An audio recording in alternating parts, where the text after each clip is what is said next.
All right, let's talk about home values. We know that in some areas prices are going up, others they're not, and in other areas they actually feel like they're coming down. So let's talk about appreciation, depreciation, and deceleration because there's a lot of confusion in the market, and that's normal. We've seen a lot of volatility, ups, downs, and we just don't know exactly what to make sense out of it unless we get the data and we break it down. So let's do that. Let's start with a quote.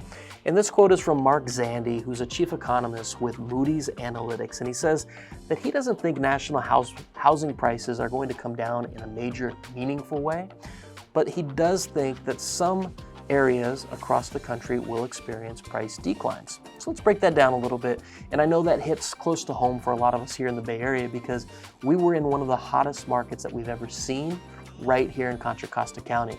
And that's certainly not the case right now. Things have slowed down quite a bit.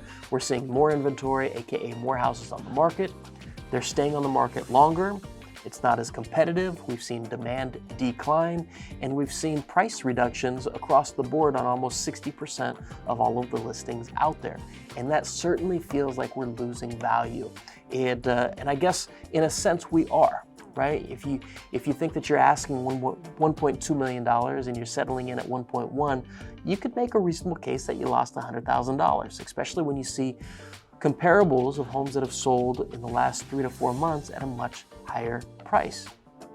Now, let me put another graph or slide on the screen here, and we'll talk about appreciation slowing and not depreciating. Now, keep in mind that this is really at a national level.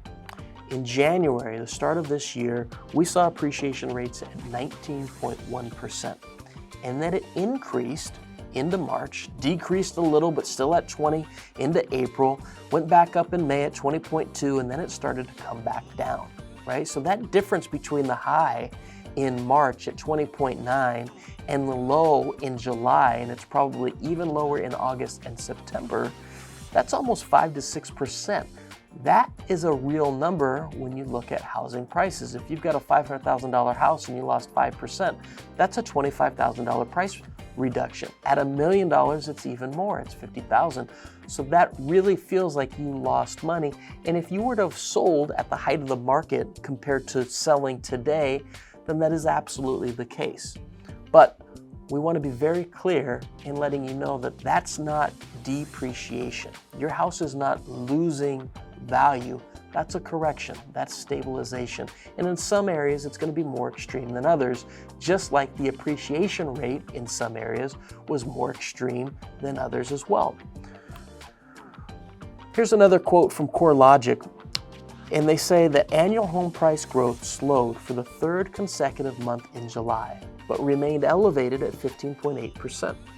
Now, as a 30-year fixed-rate mortgage neared 6% in the summer, some prospective buyers, they pulled back, which helped ease overheated markets, aka Contra Costa County, and the unsustainable price growth that we were experiencing, right? Let's key in on unsustainable. There was no way we were ever going to continue appreciating at the levels that we were. It had to slow down at one point, and that's what we're seeing. So looking ahead, CoreLogic expects to see a more balanced, keyword, balanced housing market with year-over-year appreciation slowing down to 3.8% by July of 2023. So by the midway point next year, we're going to see things continue to slow down. That's called deceleration. We're still seeing appreciation, but we're just going to come down off of those insane appreciation rates from that 20 to 25% figure back down to pre-pandemic levels, a very healthy, balanced 3.8%. Now, it's not uncommon for analysts and experts to change their projections, right? And we saw that this year. On the screen, you see Fannie, Freddie, NAR, Zelman, MBA, HPES, all with their expectations or their forecasts at the very beginning of 2022. And they expected across the board, I don't know what the average is here, but it looks like it's pretty close to 5.5 to 6%. The average expected forecasted appreciation rate was about 6.5 to 6%. They adjusted that at one point because the market was still on fire, and they adjusted it up. And now we're seeing that things are adjusting down, right?